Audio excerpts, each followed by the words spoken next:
ಏಕಾಏಕಿಯಾಗಿ ವಕ್ರಿಸಿಕೊಂಡು ಬರ್ತಿರುವಂತಹ ಚಂಡಮಾರುತಕ್ಕೆ ಹಾಹಾಕಾರವೇ ಸೃಷ್ಟಿಯಾಗಿದೆ.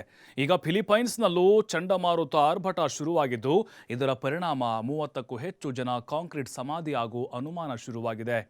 ಈ ಘೋರ ಘಟನೆಯ ಕುರಿತ ಒಂದು ಸಂಪೂರ್ಣ ವರದಿ ಇಲ್ಲಿದೆ ನೋಡಿ.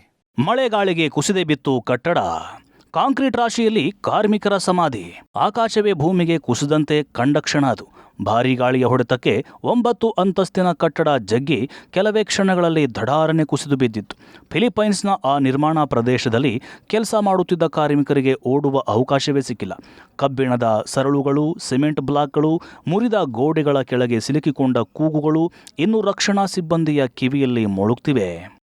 ಕೆಲ ಕಾರ್ಮಿಕರು ರಕ್ತದ ಮಡುವಿನಲ್ಲಿ ಹೊರತೆಗೆದರೆ ಇನ್ನು ಹಲವರು ಅವಶೇಷಗಳಡಿ 30ಕ್ಕೂ ಹೆಚ್ಚು ಕಾರ್ಮಿಕರು ನಾಪತ್ತೆಯಾಗಿದ್ದಾರೆ ಎಂದು ಹೇಳಲಾಗ್ತಿದೆ.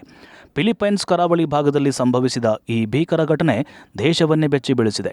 ಈ ಘಟನೆ ಸಂಭವಿಸಿದ ಸಮಯದಲ್ಲಿ ಕಟ್ಟಡದೊಳಗೆ ಮತ್ತು ಮೇಲ್ಭಾಗದಲ್ಲಿ 100ಕ್ಕೂ ಹೆಚ್ಚು ಕಾರ್ಮಿಕರು ಕೆಲಸ ಮಾಡುತ್ತಿದ್ದರು ಎನ್ನಲಾಗಿದೆ. ಕಟ್ಟಡ ಕುಸಿಯುತ್ತಿದ್ದಂತೆಯೇ ಸುತ್ತಮುತ್ತ ಭಾರೀ ಧೂಳು ಆವರಿಸಿತು. ಜನರು ಓಡಿ ಬಂದು ರಕ್ಷಣೆ ಕಾರ್ಯ ಆರಂಭಿಸಿದರೂ ಒಳಗೆ ಸಿಲುಕಿದ್ದವರನ್ನು ಹೊರತೆಗೆದುಕೊಳ್ಳುವುದು ಬಹಳ ಕಷ್ಟಕರವಾಗಿತ್ತು.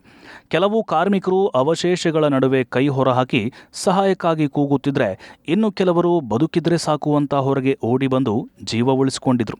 ಘಟನೆ ಸಂಭವಿಸಿದ ಕೆಲವೇ ನಿಮಿಷಗಳಲ್ಲಿ ರಕ್ಷಣಾ ಸಿಬ್ಬಂದಿ ದೊಡ್ಡ ಯಂತ್ರಗಳ ಸಹಾಯದಿಂದ ಅವಶೇಷವನ್ನು ತೆರವುಗೊಳಿಸ್ತಾ ಇದ್ರು.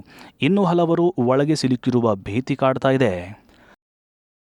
ರಕ್ಷಣಾ ಕಾರ್ಯಾಚರಣೆ ಮುಂದುವರೆದಂತೆ ಕೆಲವರ ಮೃತದೇಹಗಳು ಪತ್ತೆಯಾಗ್ತಿವೆ. ಆದರೆ ಹಲವರ ಬಗ್ಗೆ ಇನ್ನೂ ಸುಳಿವೇ ಇಲ್ಲ. ಕಟ್ಟಡದ ಒಳಭಾಗ ಸಂಪೂರ್ಣ ಜರ್ಜರಿತವಾಗಿದ್ದರಿಂದ ಬದುಕುಳಿದವರನ್ನು ಹುಡುಕೋದು ಕಷ್ಟಕರವಾಗಿದೆ ಎಂದು ಅಧಿಕಾರಿಗಳು ಹೇಳಿದ್ದಾರೆ.